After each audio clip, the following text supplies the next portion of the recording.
రాజేంద్ర, ఏదైతే ఈ జిఎస్టీ ఎగుమతులపై దృష్టి పెట్టినటువంటి director general of GST intelligence DGGI సంబంధించిన అధికారులు దాడుల్లో ముమ్మరం చేశారు. దానిలో భాగంగానే దీనికి సంబంధించి అరెస్ట్ చేసే వరకు కూడా వెళ్తున్నారు.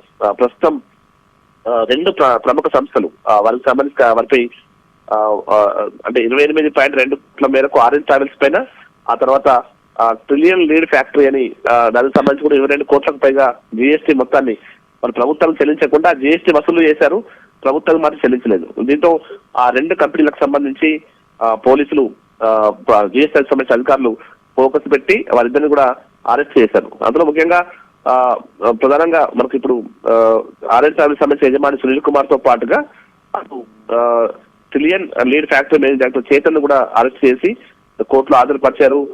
2017లోని నిబంధనల ప్రకారం అంటే పన్ను వసూలు చేసి ప్రభుత్వ ఖజానాకు చెల్లించకుండా నష్టపరిచే విధంగా ప్రయత్నం చేస్తున్నటువంటి అభియోగంపై వీరిద్దరిని కూడా అరెస్ట్ చేసి పలు సెక్షన్ల కింద కేసులు కూడా నమోదు చేశారు. ప్రస్తుతం ఈ కేసు సంబంధించి కొంచెం సీరియస్ గానే ముందుకు వెళ్తున్నాం. ఇంకా దేశవ్యాప్తంగా కూడా ఇలాంటి పన్ను ఎగుమతులు ఉంటే వాళ్ళపై ఫోకస్ పెడుతున్నట్టుగా కూడా అధికారులు చెప్తూ ఉన్నారు. రాజేంద్ర.